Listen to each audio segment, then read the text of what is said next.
In recent years, the debate between controller and keyboard and mouse, of which is the superior peripheral for gaming, and pros of different first-person shooters and esports switching over to using a controller.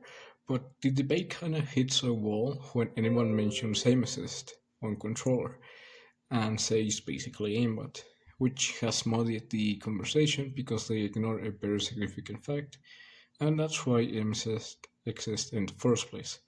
So in this video I'll explain to you what is aim assist, the differences between a keyboard and mouse, and an amazing solution that could entirely eliminate aim assist for every future game while making both controller and keyboard and mouse equally as effective. Controller player! That is a controller player! Aim assist is self-explanatory. It assists you to aim. There's actually multiple types of aim assist that sometimes work in tandem. So I'll use Halo Infinite to explain each because with it I can give a visual example of each. First, there's reticle stickiness. When your reticle gets close on top of an enemy, the sensitivity gets a little bit slower when you or the enemy are moving.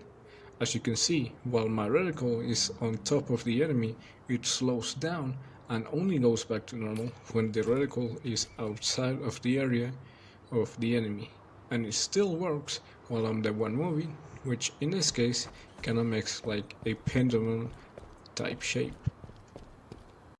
The second is bullet magnetism. Basically, if you shoot barely close to the enemy, the bullet will slightly bend towards the enemy closest part of their hitbox, giving you a hit on them. And the third is basically just enlarging the hitboxes a little bit so it's easier to hit, or they quote unquote enlarge the bullets so you can hit enemies. Now, aim assist can be overpowered. I'm not denying that. Most of the times when it is overpowered is due to the developers accidentally overtuning it. For example, if the reticle stickiness is too strong and catches off with at least more than 75% of the average strafing speed of a player, that's going to be a massive problem. Or if the hitboxes do not coincide with the player model, which causes frustration. Or if the hitbox is smaller than the player model, or also if they get hit from an impossible angle because the player model isn't sticking out, but the enlarged hitbox is. But now, the reason for aim assist to exist is very simple. In controller, you aim with your thumb, using a thumbstick or joystick, which works, but compared to a mouse, it's both slower and less accurate. So now I'll tell you how a joystick and mouses work and why the mouse is superior in the context of aiming.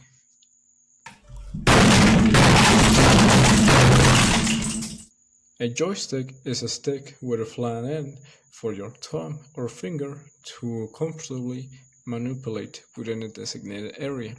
When you move the joystick, two sensors, typically one on top or bottom and the other either on the left or the right, depending on the angle of the stick has moved, the two sensors use each of their perspectives to calculate a location on an X and Y axis map and produce a cohesive input.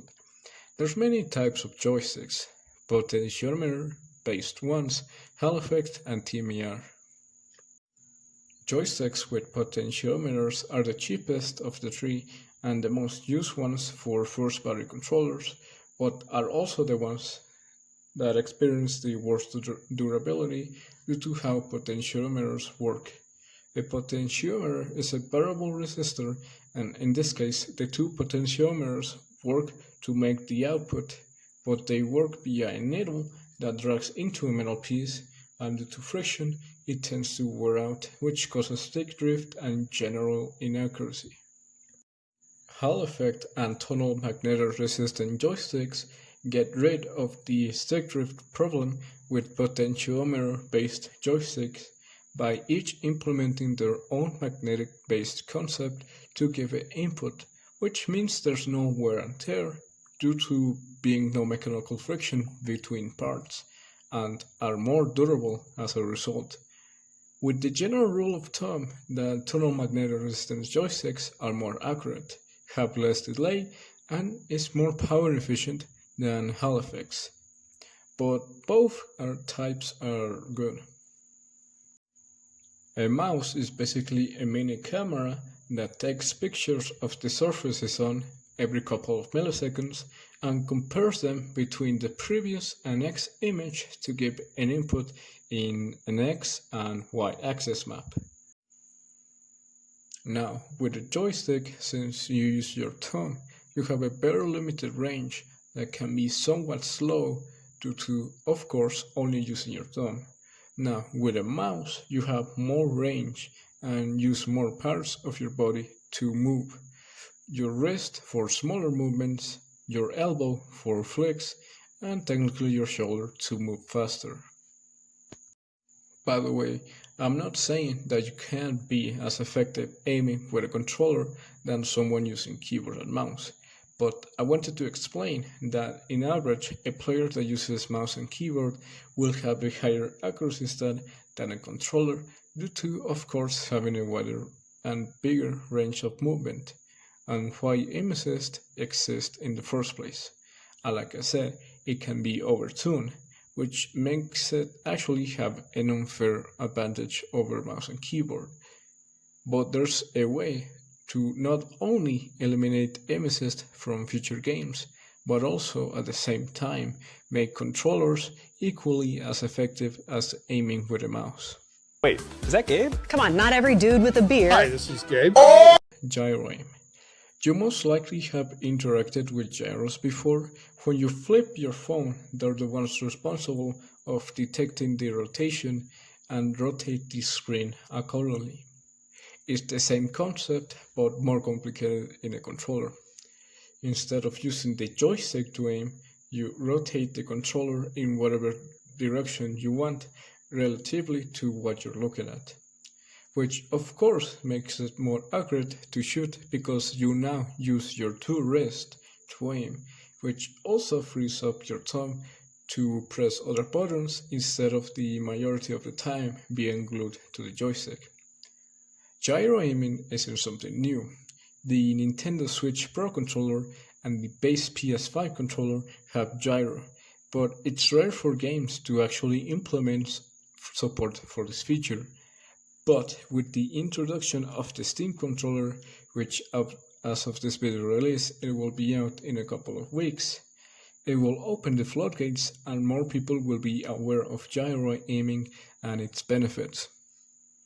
Of course, it will cost $99, almost $100, which is more expensive than first-party controllers from other companies, but it's also cheaper than pro controllers from first and third-party companies, while also having way more features. Although, of course, you'll probably won't be able to use the Steam controller on your Xbox or PlayStation, but could be possible in the near future, and will bridge the gap between controller and keyboard and mouse, and make it possible for aim assist to entirely become unnecessary or be toned way down from where it is now. Now, to end this video, I'll leave a link in the description, a video from SolarLight, where he goes way more into detail about gyro and how it helped him play TF2 on a controller. Although the video is almost 4 years old, the information in it is still useful and can be used for the new Steam controller. Anyway, thank you for making it to the end. If you liked the video, please consider leaving a like, but only if you truly liked it. And if you want to see more of my content, also consider subscribing and support me through a small donation on my Patreon. And I'll be seeing you on your next click. Adeus.